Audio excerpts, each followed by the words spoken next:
The lamps burn low in the corridors of Topkapi Palace, their flickering light dancing across silken curtains and polished tiles. The palace should be silent at this hour, but it is not. Eunuchs hurry through the halls in uneasy silence, their eyes lowered, their movements quick, as though afraid the shadows themselves might betray them. Behind carved doors and heavy drapes, the empire sleeps. But in the inner chambers, the Sultan is awake. Ibrahim reclines on cushions embroidered with gold thread, his body draped in silks that shimmer in the lamplight. He does not rest.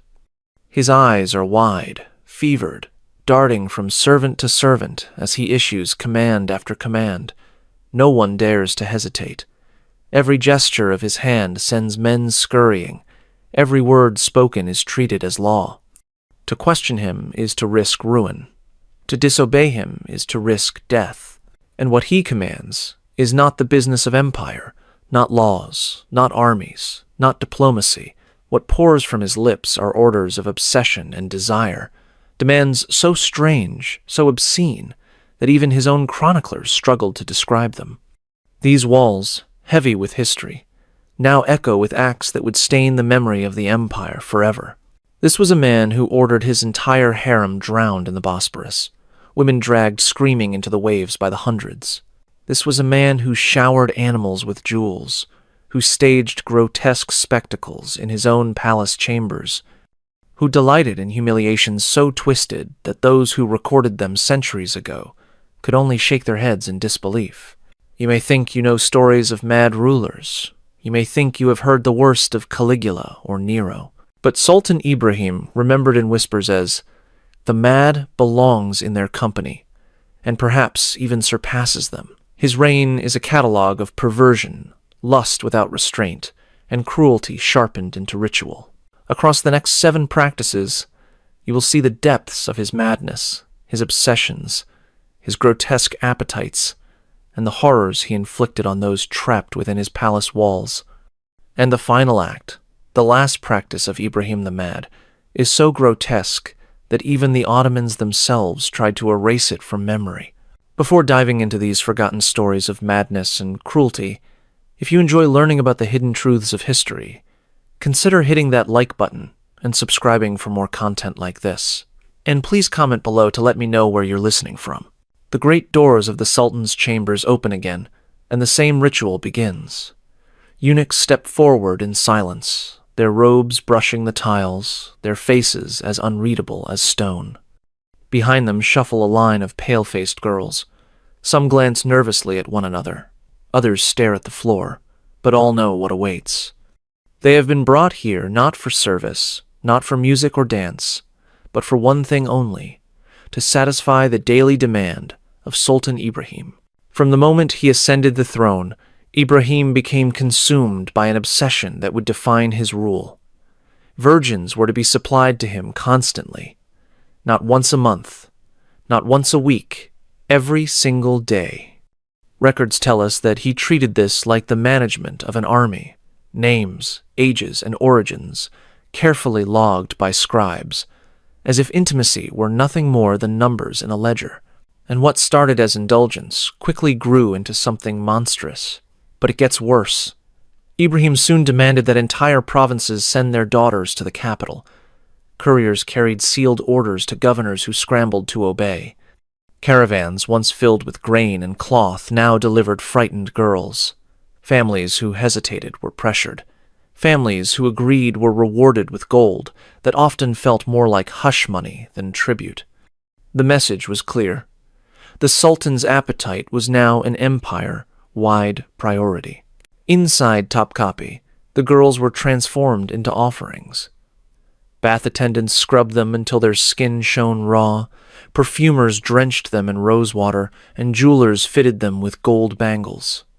Tutors whispered instructions on posture and speech. Each step was rehearsed as though they were actresses in a play whose ending was already written. And then, when all preparation was complete, they waited for the eunuch's knock, the knock no one could refuse. Physicians soon became alarmed. They warned Ibrahim that such excess would drain his health and destroy his mind. They prescribed cold baths, recommended quiet retreats, even urged fasting and prayer. Ibrahim listened, smiled faintly, and then escalated. Where others might have slowed, he grew more feverish. His lust became a sickness, one that seemed to feed on its own excess. The cost of this obsession rippled across the empire. Procurers demanded bribes. Ships carried silks and perfumes instead of soldiers' wages.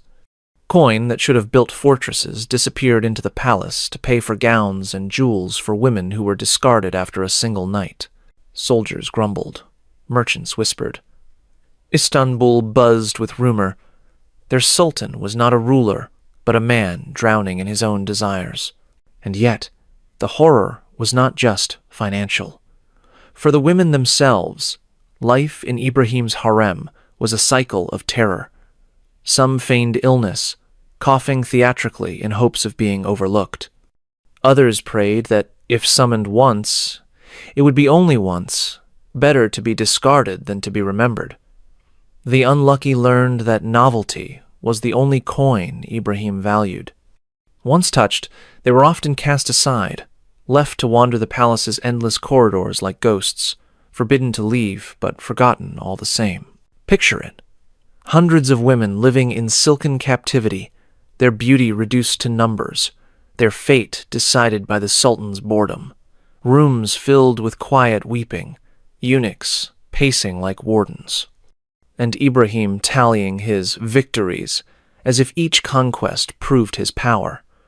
For him, women were not companions. They were proof that nothing in his empire, not even innocence, was beyond his reach. The empire noticed. Mothers whispered warnings to their daughters. Fathers bribed officials to keep their families off the lists, and still the summons came. In markets, people spoke softly, glancing over their shoulders, as though the very walls had ears. They called him not ruler, but devourer. The treasury starved while his chambers overflowed. And yet, even as the empire groaned, Ibrahim's appetite only grew stranger, because what happened after was worse still.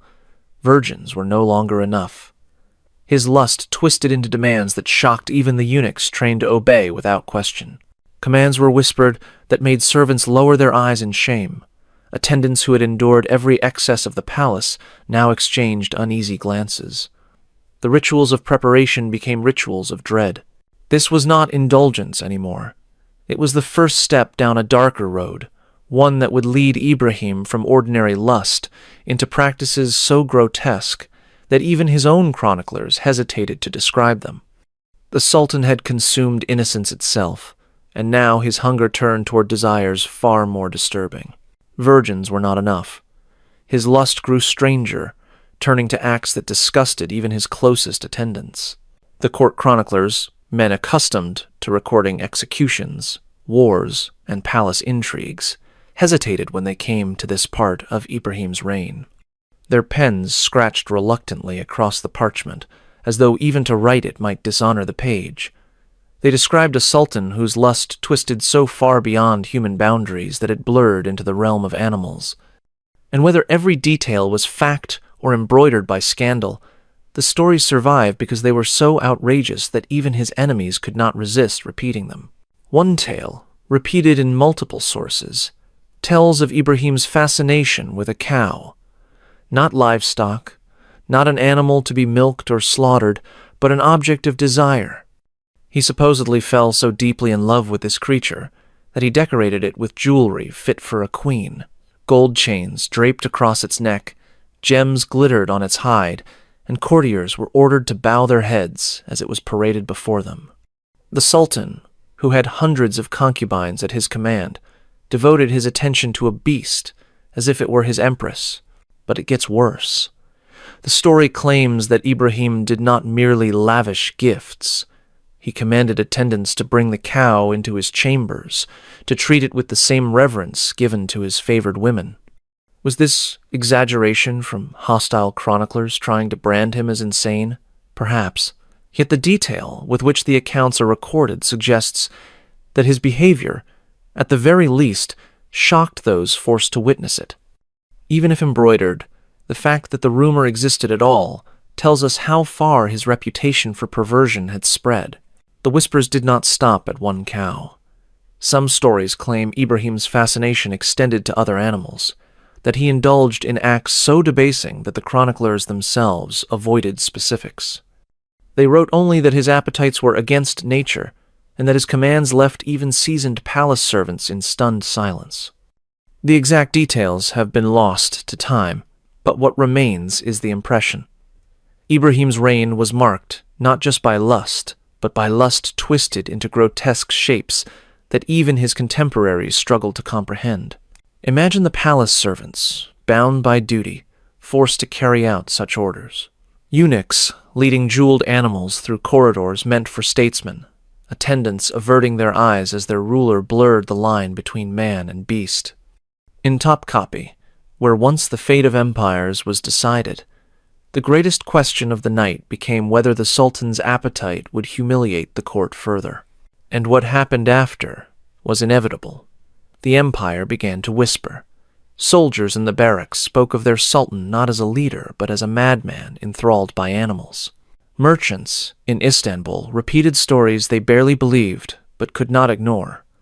Mothers laughed nervously at the absurdity while clutching their children closer, afraid the palace's hunger might someday reach their homes. The name the Mad attached itself to Ibrahim like a brand. The damage went beyond scandal. To the Ottomans, the Sultan was not only ruler, but the Caliph, a man meant to embody the dignity of Islam itself. When the man at the empire's head was mocked as a beast lover, respect for the throne corroded. Subjects who had once bowed in awe now muttered in contempt. His enemies seized on the tales, spreading them further, eager to show that the empire had rotted from within. Was every detail true? Historians debate it. Some argue that hostile chroniclers exaggerated, adding filth to truth in order to vilify a ruler already notorious for excess. Others suggest that Ibrahim's behavior was so erratic that little exaggeration was needed. Either way, the rumors stuck. Even centuries later, his reign is remembered not for victories or reforms, but for stories of lust that defied all natural order. This was not the curiosity of a man seeking novelty. It was obsession spiraling beyond reason, leaving behind a trail of scandal that drowned out any dignity his throne once held. And as grotesque as these animal fixations were, they were only a chapter in the broader nightmare of his reign. Because animals were not the only victims of his madness. His true obsession remained with women, and the more he possessed, the more he destroyed. The order came suddenly, without warning, and it sent terror rippling through the gilded halls of Topkapi. Ibrahim had been told that his harem, swollen with hundreds of women, had betrayed him. Whispers of infidelity, whether true or imagined, reached his ears, and for a man already unbalanced by obsession and paranoia, whispers were enough.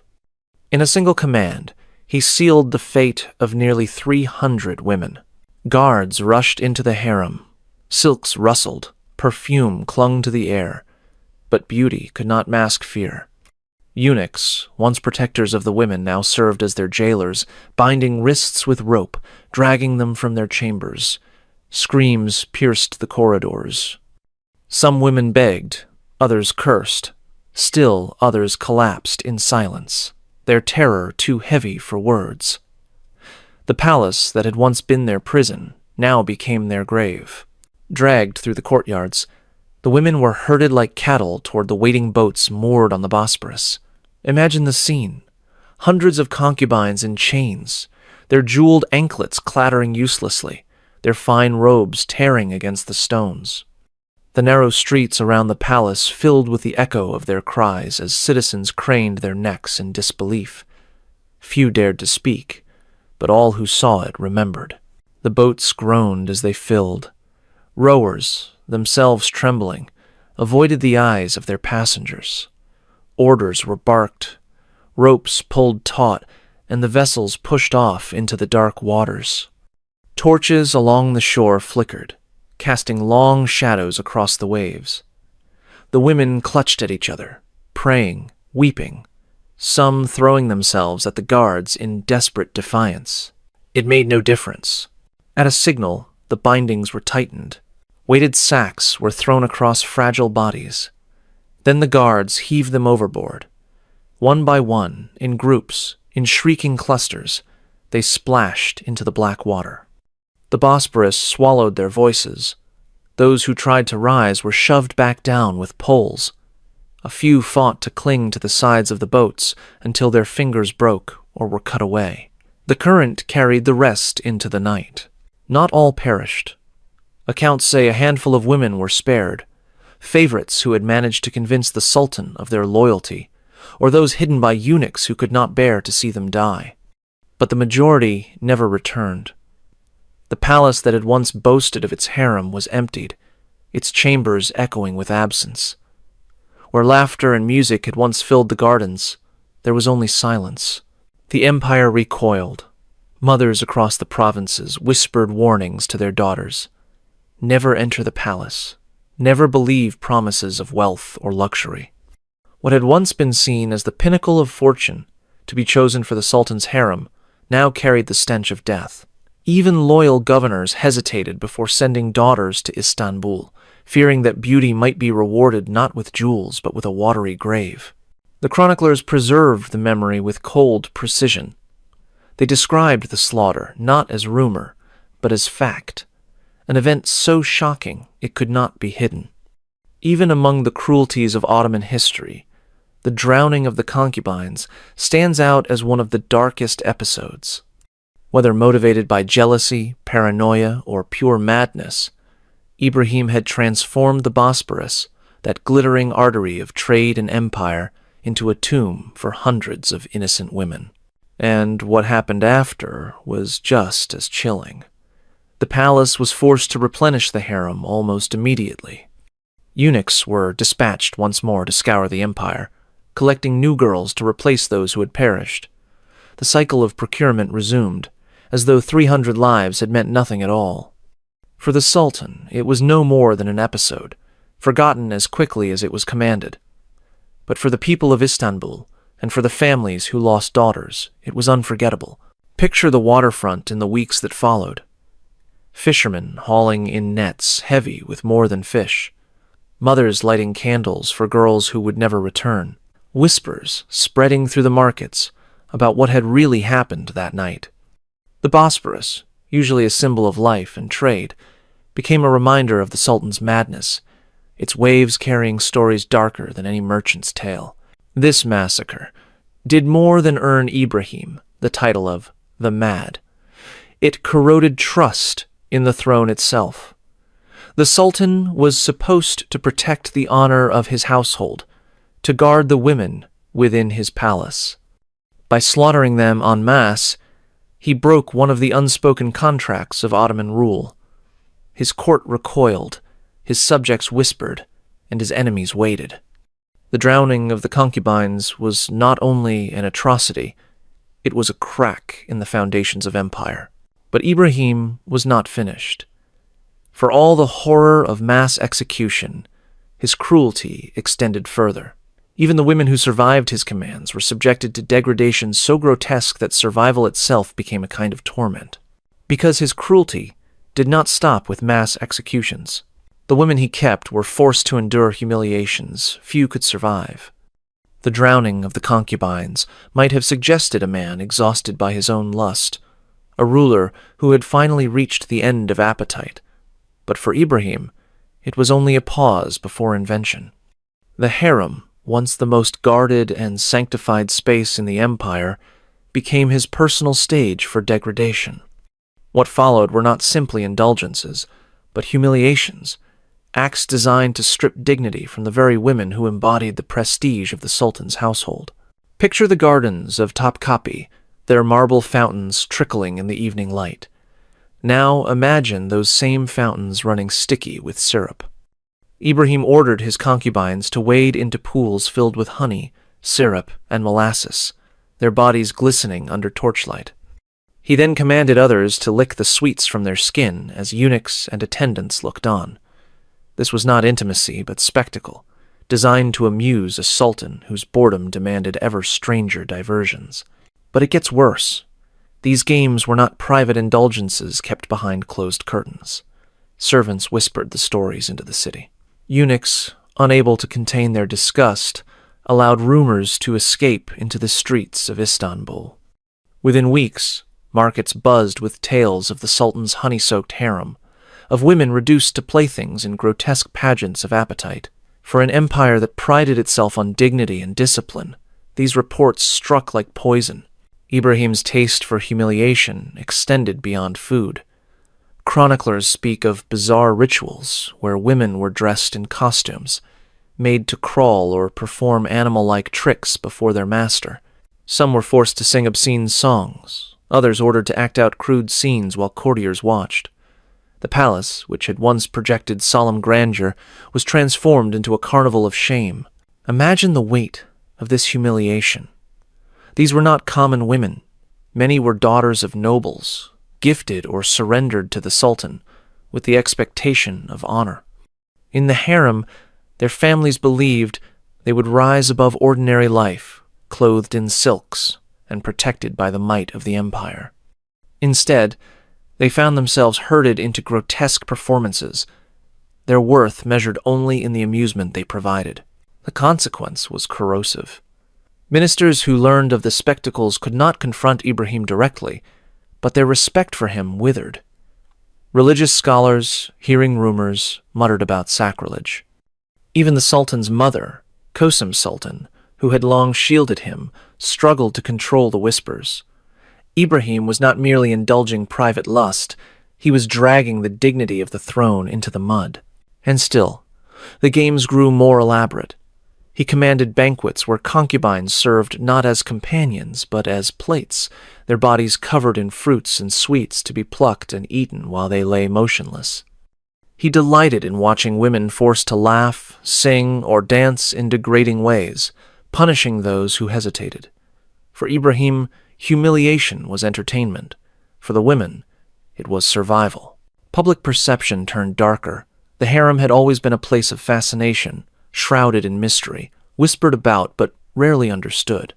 Now, under Ibrahim, it became the subject of ridicule. Citizens spoke of their sultan not as master of the empire, but as a fool wasting his nights in debauchery. Rivals seized on these stories, portraying him as unfit to rule. The authority of the Ottoman throne was being consumed, not by foreign armies, but by syrup and shame. And what happened after these performances was perhaps the cruelest truth of all. They were never enough. The more he humiliated his concubines, the less satisfied he became. Each spectacle had to surpass the last, each degradation more elaborate, each act more bizarre. The palace became a cycle of invention and exhaustion, its women caught in a spiral of games that mocked their dignity while feeding his madness. The harem, once sacred, was now a theater of perversion. Ibrahim had turned the empire's most guarded symbol of honor into a circus. What was meant to embody Ottoman power now embodied its decay. And as shocking as this was for the women forced to endure it, the Sultan's perversions would not remain confined to them alone. Because Ibrahim's paranoia was growing, and soon his humiliations would reach beyond the harem, directed not at women, but at the men of his own court. And yet, while women suffered his appetites, Ibrahim's paranoia turned his perversions toward men as well. The harem was not the only stage for Ibrahim's perversions. As his paranoia deepened, he turned his gaze outward, demanding that the men who served him, eunuchs, courtiers, even high officials, degrade themselves for his amusement. What began as indulgence in the silken chambers of the palace spilled into the formal heart of the Ottoman court, staining the rituals that had once carried the empire's dignity. Picture the council chamber, marble floors, gilded arches, and the most powerful men of the empire standing in attendance. Normally, this was where matters of state would be debated, treaties signed, and wars planned. Under Ibrahim, the chamber became something else. He ordered his officials to perform acts that blurred the line between loyalty and humiliation. At times, they were commanded to dance in grotesque costumes, imitating women, while the Sultan laughed from his cushions. At others, they were made to crawl on hands and knees, kissing his feet while courtiers watched. But it gets worse. Eunuchs, men who had given up their bodies in service to the palace, were mocked most cruelly of all. Ibrahim dressed them in women's clothing, painted their faces, and paraded them before guests as if they were concubines. He jeered at their mutilated bodies, demanding they sing or act out obscene roles in front of the court. What was once a position of honor and trust became, under Ibrahim, an invitation to ridicule. The humiliation did not end with performance. Chroniclers describe Ibrahim forcing high officials to prove their loyalty by participating in obscene rituals. Some were made to mimic animals. Others ordered to stand silently as objects of mockery while the Sultan hurled insults. Even senior ministers, men who had once commanded armies, found themselves debased, stripped of dignity, and used as actors in a theater of shame. The empire's most solemn ceremonies were transformed into grotesque spectacles. For the victims, refusal was not an option. A courtier who hesitated risked exile, imprisonment, or worse. To refuse the Sultan was to challenge his authority, and Ibrahim was quick to crush defiance. The choice was simple: submit to degradation or risk destruction. And so, the court complied. Powerful men danced in costumes, eunuchs shuffled in borrowed silks, and the palace that had once symbolized the order of the empire became a carnival of mockery. The effect was devastating. Respect for the Sultan drained away like water from a broken jar. Ministers who had once stood in awe of the throne now whispered behind closed doors, their loyalty poisoned by shame. Religious leaders recoiled, condemning the stories that spread through Istanbul. Foreign diplomats, hearing rumors of eunuchs dressed as concubines and ministers groveling at their masters' feet, returned to their courts with tales of an empire rotting from within. And what happened after was even more corrosive. Court rituals that had once bound the empire together lost their meaning. The bow, the kiss of the hand, the kneeling before the Sultan, all became hollow gestures when everyone knew that the same ministers had been forced to crawl like dogs or sing bawdy songs for their ruler's pleasure.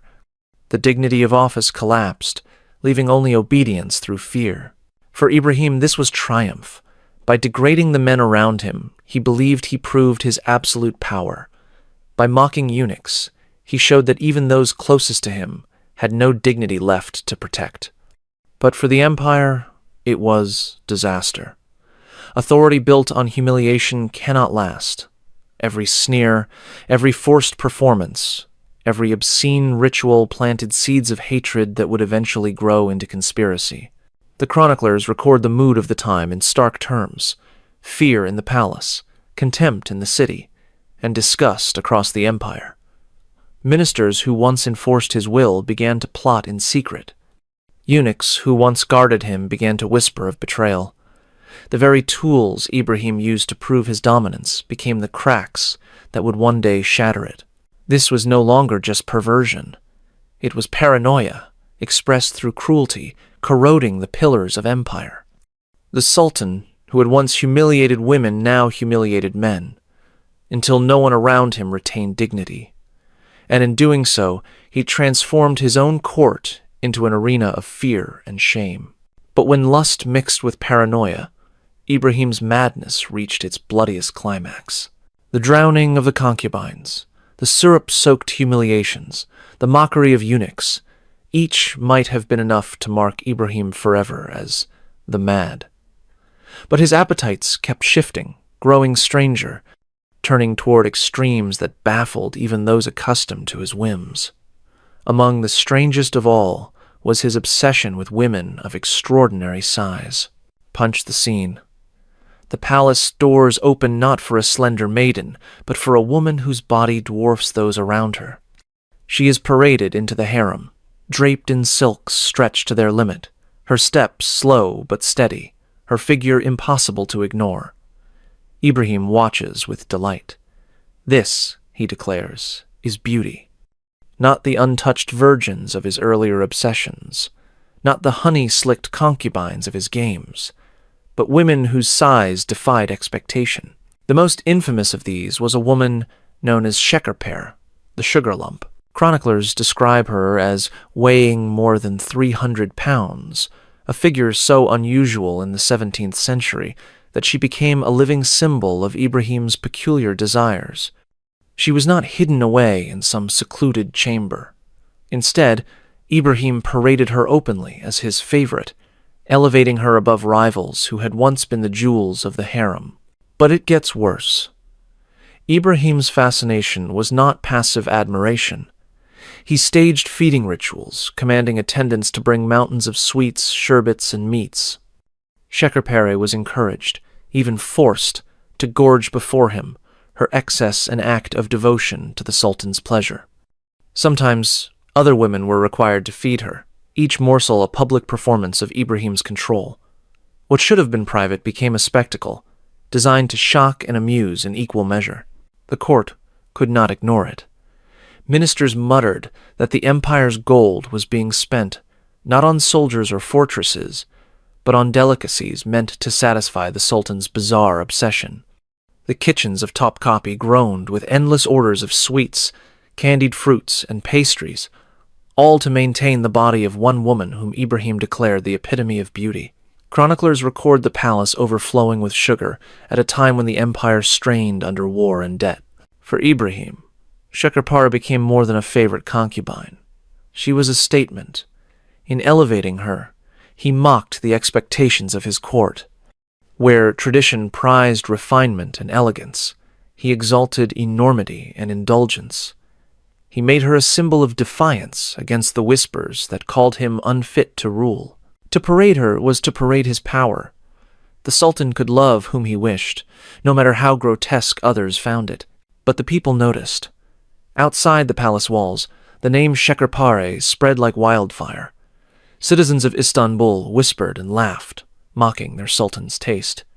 Caricatures were whispered in taverns and marketplaces, a ruler so lost to gluttony that he made the empire itself obese. Chroniclers, writing with disdain, painted Shekharpare not only as a woman but as an emblem of decline, a living metaphor for an empire bloated and decaying under its mad ruler. And what happened after was predictable. As Shekharpare's influence grew, so too did resentment. Other women in the harem, once prized, now found themselves sidelined. Ministers who tried to restore dignity to the court were ignored, their words drowned by the Sultan's obsession. Even Ibrahim's mother, Sultan, who had long been his protector and guide, found herself unable to dissuade him. Shekharpare's presence became a wedge between Ibrahim and those who might have restrained him. The symbolism was not lost on foreign observers either. Ambassadors reported back to their courts that the Ottoman throne was ruled by a man enthralled by a concubine of enormous size, that the empire's wealth was being consumed in pastries and silk rather than weapons and fleets. To them, Shekharpare was not simply Ibrahim's favorite, she was proof of his decline, and by extension, of the empire's weakness. For Shekharpare herself, life must have been both exalted and precarious.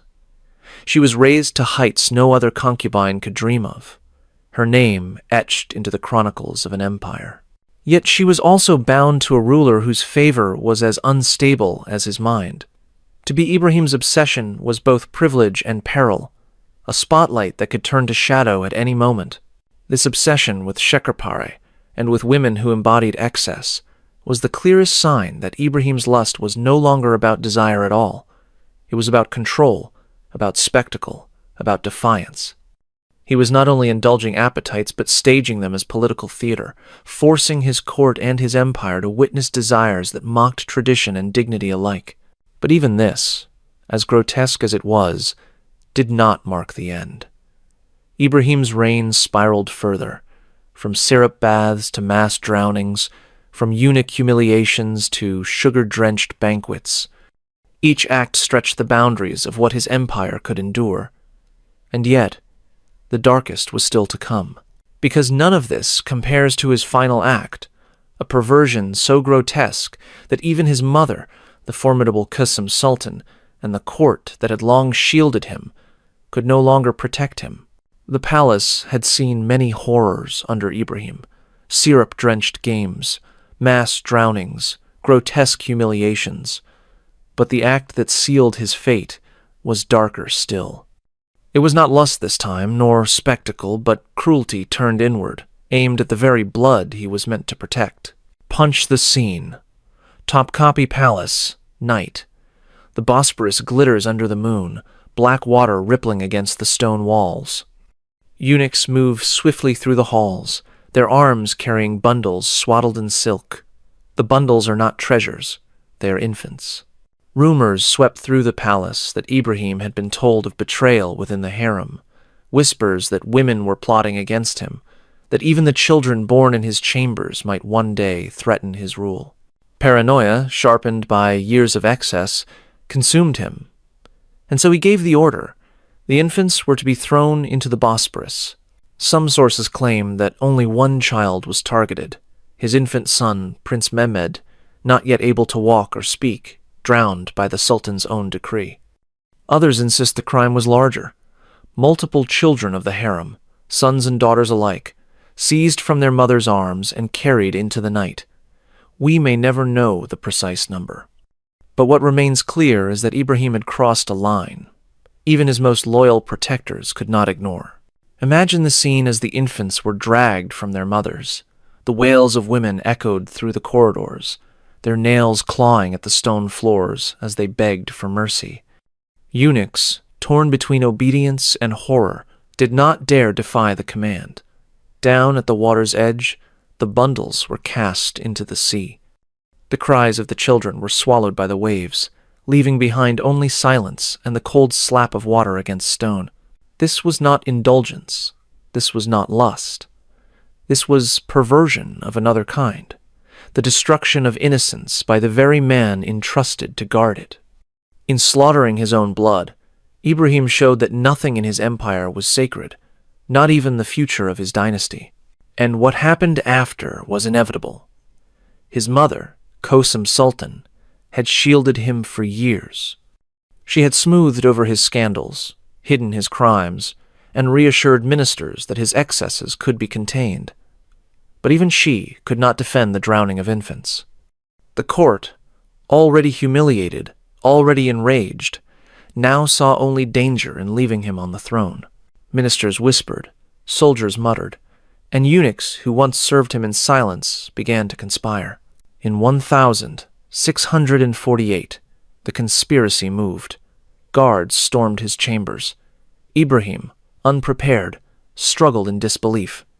He shouted that he was the shadow of God on earth, that none could touch him. But the men who entered his chambers no longer bowed. They dragged him from his silks, bound him with cords, and carried him not to a council, not to a court, but to the place of execution. Strangulation was the method chosen. No blood was to be spilled in the palace, but death would come all the same. Ibrahim fought, screaming, pleading for mercy, but his executioners showed none. The silken cord tightened around his neck, the same silk that had once draped his harem and fed his lusts. Moments later, the man who had ruled the empire was still. His reign, which had lasted only 8 years, ended in silence.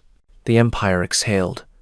Ministers declared his son Mehmed IV the new sultan, a child whose rule would be guided by regents.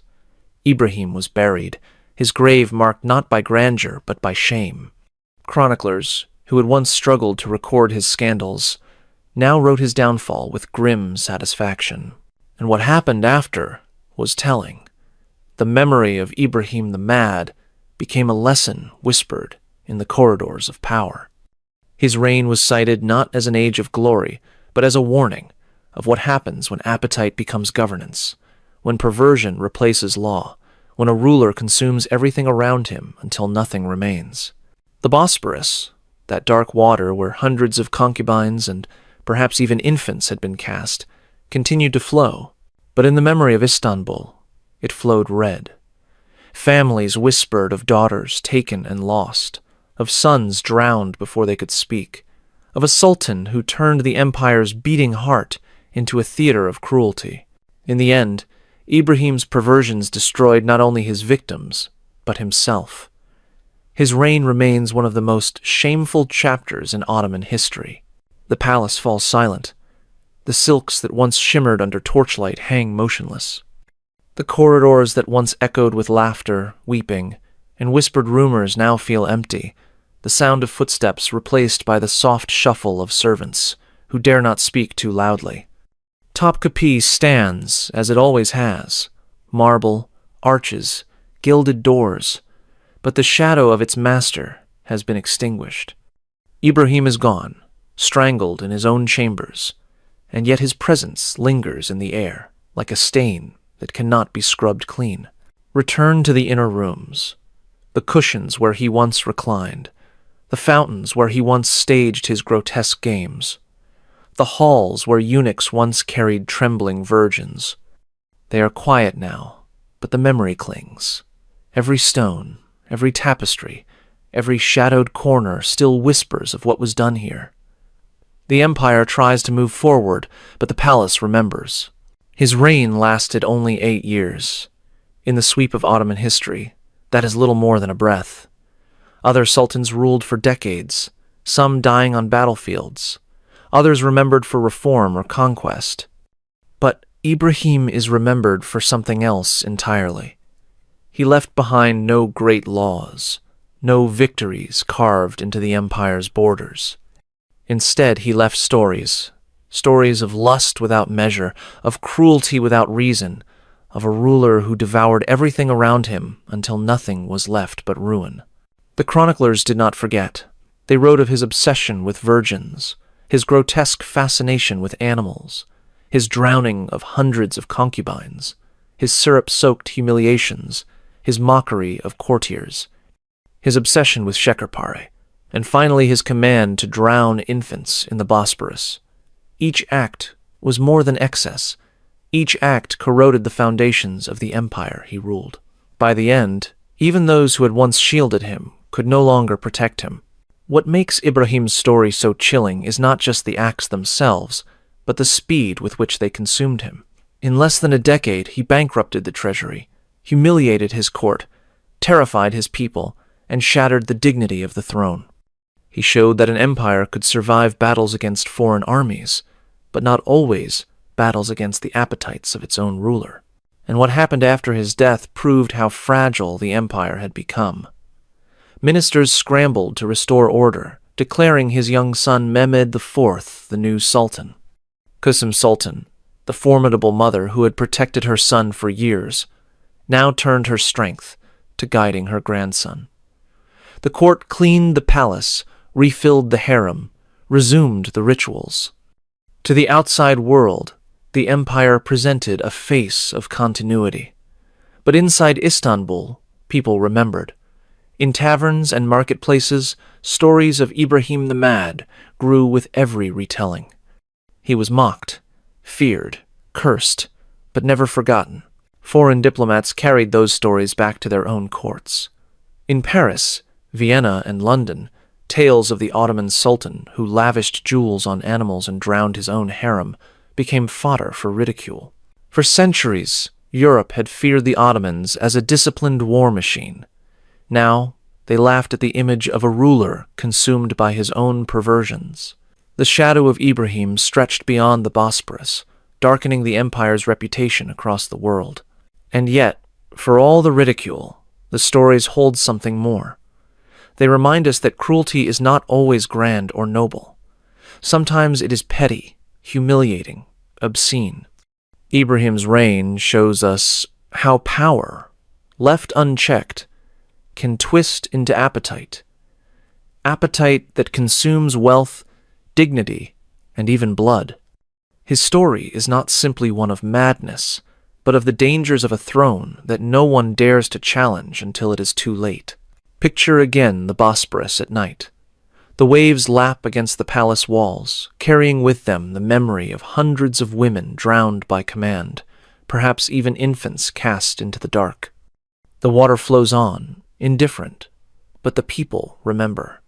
Every time a fisherman casts his net, every time a boatman rows across the strait, the stories surface again. The Bosporus is not only a river of trade and empire, it is a river of ghosts. And what of Ibrahim himself? He died, not as he lived, surrounded by silks and concubines, but with a cord tightened around his throat, strangled by the very men who had once bowed to him. His end was not dramatic, not public, but quiet and suffocating, fitting for a man who had suffocated the life out of those around him. His body was buried, but his legacy could not be interred. His name endures not in triumph, but in shame. In the end, Ibrahim's reign is remembered not for what he built, but for what he destroyed.